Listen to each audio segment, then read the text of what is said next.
Yeah, you know what though? This Mass Effect music is beautiful. Like I haven't listened to this entire time. I'll be honest with you. It's a nice, futuristic, calming idle music just to have in the background. It's beautiful, really. Tangerine! Why the hell are you talking about the Mass Effect soundtrack? It's like, I mean, I want to see Slay the Spire as well, but I'm going to continue listening to Mass Effect music. All I remember is getting lost in the Citadel, and that never made me want to go back. Yeah, but the music was beautiful during it. Anyway, Slay the Spire. New class? The Watcher. So the Yeah. Watcher is the new class. It was in beta for a while, and it's fully come out now, and it's really fucking cool. That's an OP card. Fucking one shot that guy. Okay, what? Basically, that's a card called Judgment, and what it does is it kills any enemy that's below 40 health. Okay. So it's really good early game, and then it gets pretty bad against a boss because there's nothing you can really Yeah, kill. you get So rid of the that's an delay of it, interesting right? one. So the way the Watcher works in Slay the Spire is you kind of switch stances, and that changes how you play the character. So you switch into Calm, and when you come out of Calm, you get block and you get mana. You can go into Wrath stance, which means you deal double damage, but you take double damage. Another one is pressure points, where it's kind of like a poison that also deals damage, the marks sort of thing. So you put a mark on someone, you deal damage. You then deal as much damage as Oh, many marks as they have on them. Which yes. I was building a lot of marks builds because I thought marks were really interesting. Much like Mark's I think Pizza. Um, yeah. I feel you like inside the Spider, that's what makes it really great. Like every class is like multiple things you can specialize yeah. into and Well, basically, make what like they a great said attack. with Slay the Spire is, it's a single player game. So if you can build an OP combo, it's single player. Like it's not gonna Yeah. ruin. It's the AI is not sitting there and going, "This guy's deck is This crazy," guy. you know, Crypt style. Like Yeah. my opponent has cards. I can never beat this deck. It's like if you want That'd to be build that'd be some crazy that fucking would be a funny deck, boss though. Crypt Boss. Yeah, that'd actually be really good. Just Oh always man, complaining. it'll be a giant floating baby called Baby Rage, and I'm like, my opponent Yeah. has cards, Baby Rage. Like Anyway, he could like throw the deck. Like he has his own deck, and he like can throw it at you. but the switching stances thing leads to a lot of really interesting decisions you have to make as the Watcher. I would say it's kind of like a monk class, whereas the defect is like a mage. Yeah. There's the warrior one. I don't quite remember his name, and then there's the what's his name? There's like a rogue class. So they all have like their own unique styles, and it fits in with like their themes, right? Like Mm. the It Watcher makes looks like a kind of like a silent monk kind of character. yeah. Has their own unique set of relics. The spawning relic you get for the Watcher is you add miracles to your hand. And you can make miracle builds if you want. Basically, what miracles do is they cost 0 mana, but they give you extra mana, sort of thing. And there's also a unique. There's a mechanic called retain.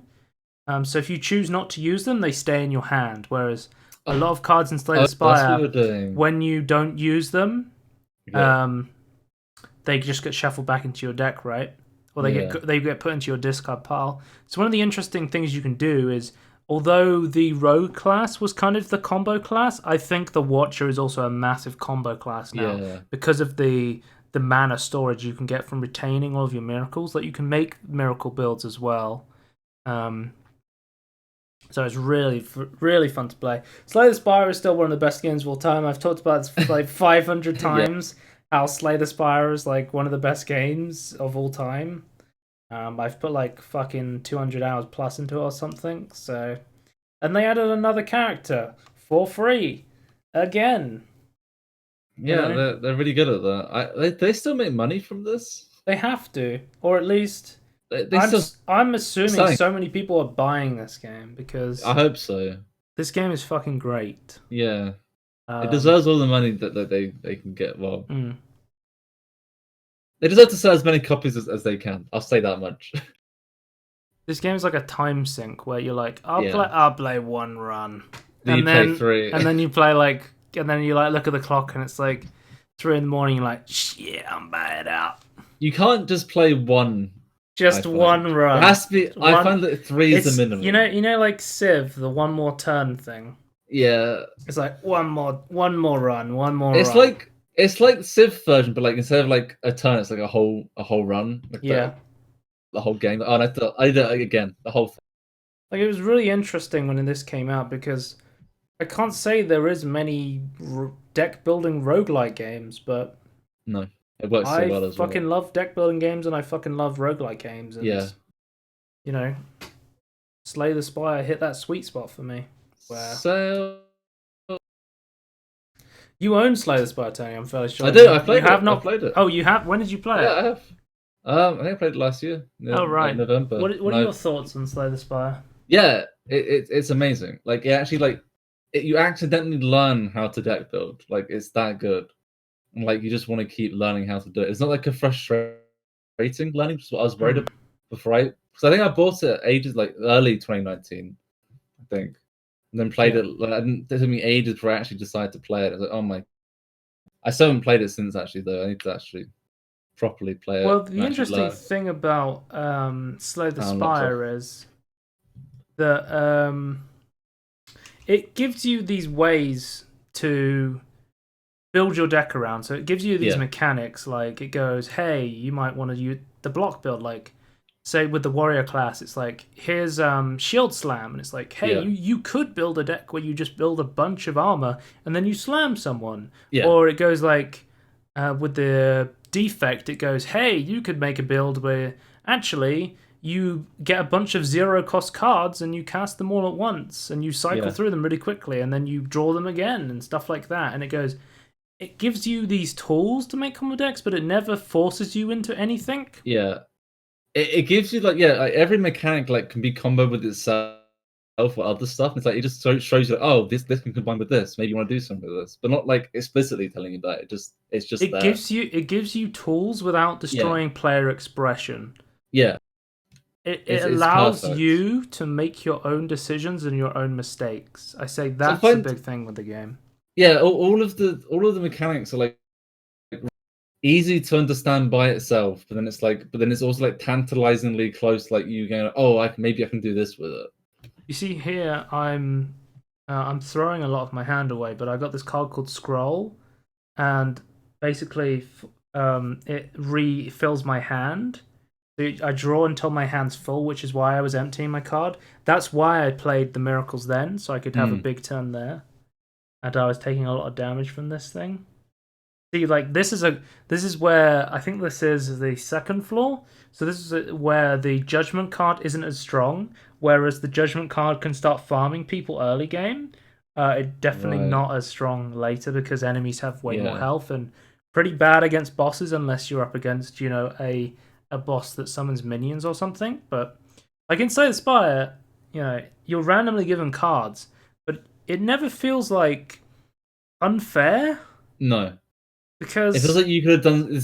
If you fail, like it feels like you could have done a better decision. You can always see you choose which path you go. You always know what the path is going to have, even if you choose a path with randomness in it. You opted into that. You can always see the boss before you go into it. Like there's a lot of decision making that I think isn't obvious decision making. It's not blind. Yeah, it's not blind decision making. It is like it gives you everything. I feel like when you're playing the Slay the Spire run, you're actually making a lot of micro decisions, but it doesn't feel taxing. Like, oh, I'm constantly having to make decisions. It's actually a lot of fun. But the decisions itself is what makes it fun. Like that's what you want to play for. Like both your order, what you want to pick up, what you want to upgrade, if you want to get rid of, like what combo you're trying to go for, what you're trying to get to work and not work. He was asking me if I wanted the Emerald Key there because I've got to a point where I can unlock endless mode sort of thing. Yeah. Where you can instead of taking a relic or something, you take fighting a burning elite. You can take a key instead of resting or smithing. You recall, and then you combine these three things, and then you beat the game. So it's like being on like a harder mode because you're skipping these vital things. Yeah. Kind of interesting. This is like where Judgment's good because this boss, this Is this an elite? I think it's elite. This guy summons minions, sort of thing. So that's where Judgment's still good, like I was talking about. How many? There's quite a few. Like there's like three of them, or like they summon little things. There's quite a few of those sort of minions. There's a or few. enemies, Like right? I think there's at least one boss that summons minions. Like bosses is where you're going to struggle the most with a card like Judgment. Yeah, true. I think the animation is so cool. That's the reason I use it. Okay. Yeah, you have like if you look at Empty Body, you have a lot of cards that make you exit your stance, because a lot of the times when you cast Wrath and do your damage, you want to leave Wrath so you don't take double damage. And a lot of the time you're wanting to leave Calm Stance because once you leave the Calm Stance, you of course get the mana. So that's very useful. Like you see Tranquility there, I can retain it in my hand, and it means I can enter Calm Stance with it. And then what that allows me to do is if I want to go into Wrath and deal a lot of damage, I can then leave Wrath, and then maybe even leave Calm for more mana as well. So yeah. I think I'm playing just a normal run on this, because usually I play on like Ascension 12 or 13, which is quite tough, but I think I was playing just a normal run to test out the new character. I think I get to the end boss and die. I'll show that off quickly. Like my first ever run, I'm like on the end boss and I almost beat him. Oh, I gotta show that again. Look at the animation for Judgment. It's just this giant. It's just giant judged. Judged. Yeah. But yeah, this character's really fucking cool. Because I built like a super combo deck, and I almost killed this guy, and I was like, yeah, I'm gonna kill him, but then I think I just take too much damage. Because this boss, you kill his minions and you kill him once, and then he becomes the awakened one, and then he deals like a fucking million damage to you. So, and I'm in Wrath stance as well, which is why I'm taking double damage. And I'm like, shit, God, I have to that's empty super body problem. here. There's no way I don't, because otherwise I'm taking like 82 damage. But I'm just empty. Like I have 17 mana there, and I'm just emptying my hand, because I'm trying to refill it again because I have this scroll card. The endless combo. Yeah. So, like, if you like combo decks, you can. Ooh, this is a really good one to play. Yeah. But look, like here, I exit my stance, and then I'm like 65 armor, and I don't take the double damage anyway. So, I think I'm like super close to killing him. I get him down to 27 HP, oh my God, and then I die. Oh my God. So yeah, that was my run with the Watcher. I need to play some more Watcher and Slay the Spire so I can learn it more. But yeah, I'd highly recommend that. You never get instantly killed by a boss either. Like you're always like able to play it and like Slow understand death. like how to. I think the thing is, I think you can learn. I think I died because I made mistakes because I didn't understand the class. So it's like it wasn't like the boss unfair. It was like I made mistakes which led to my death. You want to talk about Crash Bandicoot 2? Moving on. Yeah, so that's great. So... From one great game to a game I'm not too fond of. Yeah, I have no nostalgia for this game, so I don't know. I have no nostalgia for Crash other than Crash Bash, which is not really a Crash game. I fucking love Crash Bash, and one time that at like GDQ there was a guy doing like a 10-hour speed run of 100% Crash Bash sitting on the couch, and he looked exactly like me, and I was like, yeah, I was at Games Done Quick, and I was just quickly speed running a 10-hour 100% of Crash Bash. Crash Bash is basically like an arcade party game sort of thing of Crash. Yeah. But this is another example of Activision's good ports. We probably by this point talked about Warcraft Reforged, which is the Blizzard side, but this is the like the good ports, the Crash Insane trilogy, Spyro, Crash Team Racing. You know, they've done a lot of successful ports so far. So hopefully, when they choose to port another game, it will be more like Crash and Spyro, and less like Warcraft Reforged. Hopefully. We just need more time to do these sort of things. So it does show. I've never really played a Crash game, and I have played the entirety of Crash 1 on Crash, on the Crash Insane trilogy. I did not like a lot of Crash Insane Trilogy Game 1, and I asked a lot of friends who were big Crash fans. I said to them, I'm not really enjoying Crash 1. Should I keep playing? Do the games get better? I was told Crash 2 was a lot better, which is what I'm playing here, and I found that I wasn't enjoying that much either. Like a lot of the stuff there was some Yeah, levels of like Crash 1 that I really liked, but I found like a lot of the platforming was obviously dated. Um, and I felt like the hitboxes were a little bit unfair. it's a Like, product of its time to some mm, extent, but like it's hard to review a remake of like a 20-year-old game, right? Like it's playing difficult. it for Yeah, like the first time, right? yeah, because we don't have yeah, because like technology and like Because I can say to them, "Oh, this is bad level design," like and stuff like that. But it's yeah, like the stuff I'm talking about, no one really understood back then, it sort of was hard thing. to accomplish with the technology they had as Yeah, well, even if they did like, understand. but there's some levels like the low light levels where it's a 3D platformer, so you need your drop shadow to know where you're going. And there's Yeah, levels where there's like literally no light, and I'm like, I'm finding these drop shadows aren't that pronounced either, I though. feel like a lot of jumps in this are unfair, Yeah, or at least from someone who's never really played it the original, it feels very unfair. Like the jump hitboxes feel really bad.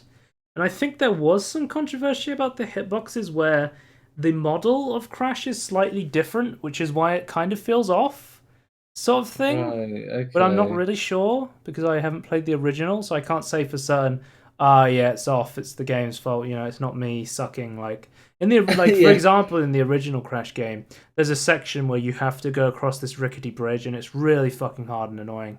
And I basically found out about this glitch that lets you walk on top of the ropes, and just walk across the ropes instead of doing it. And I'm like, I'm not ashamed to say, I used the ropes. I cheated on Crash 1. I don't care. yeah. It was like every time you finish a level, what it does is it smashes all the boxes on your head that you missed. And I just remember thinking, I'm not going back and doing that. Fuck that level. I'm not going back. I've like on a great game like Superland, for example. As soon as I, started doing Superland, I was like, I really want to go back and 100% this. As soon as I Yeah, finished playing Crash level, I'm like, fuck this. I don't want to play this anymore. So maybe I it's don't. difficult. Maybe just don't like Crash Bandicoot. I guess Maybe because I'm not sold on either yet either of those. So like obviously maybe people disagree with me. Maybe they've had different experiences, but this is from someone without nostalgia goggles, never really played it before, sort of thing. do you Maybe ever maybe I'll be back talking about Crash 3. You never know. Maybe I'll complete this, but do you I ever don't wonder know. if we're like going, oh, we don't really see much point in this, but do you think like someone like who's never played the original Ratchet and Clank trilogy would like go play it and go, no, it's not that Well, the thing because is, it's hard to know. someone out there is playing the new Ratchet and Clank game for the PS4. That there's a Hmm. remake of the original Ratchet and Clank, and it's Yeah, going and playing it. And it's like, I don't really like this that much, you know. yeah. But It's that. I don't know if they're necessarily wrong. So, I suppose, yeah, because it's their subjective yeah, what they want from the game. it's their Yeah, opinion of the game. Like, I am curious what people get from this though. Like, I want to know why people like this, or at least the originals. hmm. So I kind of like the look of it. Like, I kind of like the like he's got an interesting Yeah, I like the character, art I style. guess. Like all the animations are hilarious when you die and Yeah, stuff. yeah.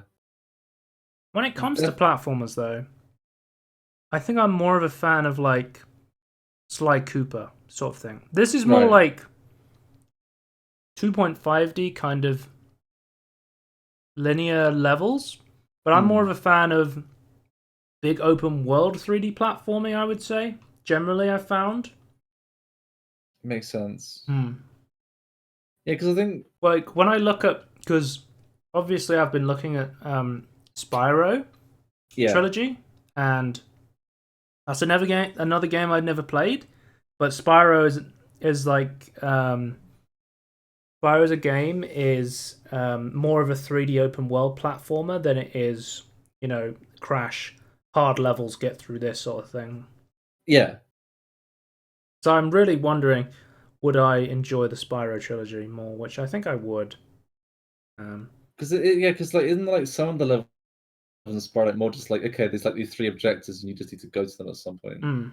More opposed to like It's oh you hard have to to go in play this these. very It's hard to direction. tell these things. Like, Yeah, I'm sure there's games you've never played, and you're like, oh, maybe I'll enjoy this because I've enjoyed other games like this. And then you it's go like back, and then you play, and you're like, oh, I don't know if I like this much. You know, yeah. Why did the water instantly kill you? Okay. he's allergic to water. Okay, you can't swim. Yeah, just kind of Instantly drowns to drowns. death. Mm. But you know, I played Crash 1, So I'm not didn't getting like much out of it. these level Thought designs. Crash 2 is supposed to be a bit better. Like, I think you can switch characters at some point. I kind of want to get to that. Maybe look at different characters, and there's Yeah. stuff where you can drive around boats, and there's way more interesting stuff. But I don't know if I can be bothered to play through most of it. To be honest with you, like, Because these levels just seem really plain to me, if that makes sense. There's not much to them. hmm. These are the early levels. Like, it does definitely gets more True. interesting. I like a lot of the boss fights. Actually, I think the boss fights I maybe enjoyed Okay. more than the levels. In the first game, like Rat-a-tat-tat and that sort of stuff. Um, but yeah, I remember what I was going to say now. If you like Crash Bandicoot, you might like Crash Bandicoot Insane Trilogy. If you You do not like probably Crash will. Bandicoot, you may not like this. Yeah. If you see me doing a Tangerine of Crash 3, you'll know if I finished it or not. But if not, then I did not finish it, okay? That's Tangerine. Goodbye. Bye. Cash me outside. How about that?